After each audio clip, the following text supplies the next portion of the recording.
All right. Hi, I'm Alex Lasek from University of Maryland and the Joint Center for Quantum Information and Computer Science. And today I'd like to present our work on experimental observation of thermalization with non-commuting charges, which we did in collaboration with Rainer Blatt's experimental group at the University of Innsbruck. And the preprint of the paper is available on arXiv on the link over here. And so the goal of this work was to investigate the thermalization of a quantum many-body system using a quantum simulator. And by quantum simulator here, I mean an experiment that can implement a given Hamiltonian on a many-body quantum system and measure something. We want to investigate the predictions of quantum thermodynamics. And by quantum here, we stress the non-commuting interpretation of what quantum is. So we have charges that don't commute, and that's what makes our thermodynamics quantum. And we want to see if the effects of the non-commutation of charges are actually detectable in an experiment. And this work is relevant because we're bridging the fields of quantum simulators with the emerging field of non-commuting quantum thermodynamics, which are both interesting and developing. Our main claim to fame is that we present the first experimental observation of this novel quantum state that is predicted by quantum thermodynamics specifically. And I'll give you a little background on quantum thermodynamics and thermodynamics in general to present the theory behind our setup. So usually in thermodynamics, you can have a small system S that interacts with a larger environment E. So let's say our small system is represented by two spins that interacts with bath of many other spins that represent an environment. And this system plus environment evolves under a certain Hamiltonian. And we say that the system can exchange certain charges with the environment. And in thermodynamics, charge is anything that is conserved. So it could be particle number, energy, spin, not necessarily just electric charge. And the system S is expected to thermalize to some thermal state rho thermal after a time when the dynamics will settle. And this thermal state will be some average final state that predicts the properties of the system. But what happens if the charges do not commute? So I gave the example of particle number or energy. But what if the charges are actually spin components that don't commute? Energy and particle number, if they're conserved, then they're charges. But if they're conserved, then they commute. But spin components, for example, do not commute. So let's take the three spin components as X, Y, and Z as our three charges. And of course, we know that any pair of them enjoy a non-commutation relation such that they do not commute, and instead the commutator is the third, proportional to the third charge. We can read more about non-commuting conserved charges in this paper in Phys Rev E by Nicole Junger-Halpern. So to predict the thermal state in such a system, we propose the Nonobedient thermal state, and Nonobedient because the algebra of the charges is non-commuting.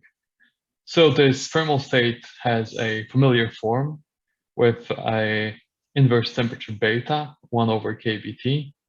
In the exponent, it has the Hamiltonian of the 2-qubit system of interest, and the superscript 2 here is not a power. It means it's applied over the 2 qubits, which form the system of interest that interacts with the large environment. And this is a generalization of the Gibbs ensemble by the additional sum over chemical potentials mu times the charge operators q. So they will go from over however many conserved non-commuting charges we have. In our case, that's the three spin components. However, commonly to derive such a state, you assume that the charge operators commute. So how close can we actually get to this state?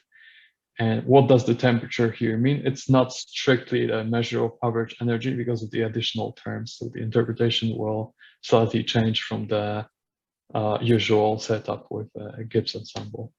And we can read more about thermodynamics of quantum systems with multiple conserved charges in this paper in Nature Comms. So first, we need to choose a good state for our experiment, such a state that will enable us to observe the Nonobedient thermal state. So the initial state, psi 0, is what defines beta in the muse. Here we can write again the thermal state of the whole system instead of just the 2-qubit system of interest. And the expectation value of the Hamiltonian will define beta. The expectation value of the charge operators will define the muse. So what kind of properties do we require from the initial state, such that it will be a good state to observe our NATs? We want the charge expectation values to be high to make non-commutation visible, because if the charge expectation values are low, then the chemical potentials are low and the state reduces the Gibbs ensemble. We don't want the temperature to be very high, because if the temperature is too high, all the states are very close to the maximum mixed state and will make distinguishing anything difficult. We want it to be easy, or at least possible, to be initialized experimentally. So let's try a product state, and the state we propose is a block of 3 qubits state that are the single qubit eigenstates of spin, so a y plus eigenstate, x plus eigenstate, and z plus eigenstate, and then repeat it however many times we need to build up our whole system of interest. Then our experimental setup is a chain of ions that's trapped in a linear polytrap. There we can engineer an interaction between these ions and then measure them after a certain time. So in our experiment, we require a Heisenberg Hamiltonian, because it's a Hamiltonian that conserves the free spin charges, so that they're actually charges. They need to be conserved globally. However, the native interaction in our experiment is just an X-type Ising Hamiltonian. So we need to use a trotter scheme such that we rotate from the X-axis onto the Y-axis and then onto the Z-axis. So we turn the X-type interaction then into a Y-type and Z-type, so that on average we approximate a Heisenberg Hamiltonian. We add additionally some dynamical decoupling schemes to reduce our errors. How do we quantify relative thermalization? So how do we know that our system actually thermalizes close to the NATs? So we'll involve the initial state under our Heisenberg Hamiltonian. Then we'll use quantum tomography to estimate the 2-qubit density matrix of our system of interest. And then we'll calculate the relative entropy to the Nonobedient thermal state. And we use the relative entropy because, firstly, it's by the binary testing hypothesis, it's related to the probability of distinguishing two unknown quantum states, which is essentially what we're doing.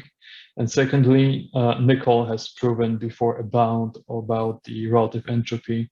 So we want to stick to that metric that we understand in the quantum thermal setting. So we also have to calculate relative entropy to two other commonly used thermal predictions to actually prove that the NAT is better than some other used predictions. So briefly going over them, we can have a grand canonical state, which just conserves the Z spin and energy. We'll also compare to the canonical state, which just pretends that only the energy is conserved. And here's our main result, the relative entropy of the experiment, the free thermal predictions versus time. And we can see that the blue line, the NATs, and the blue points rather, are always the lowest.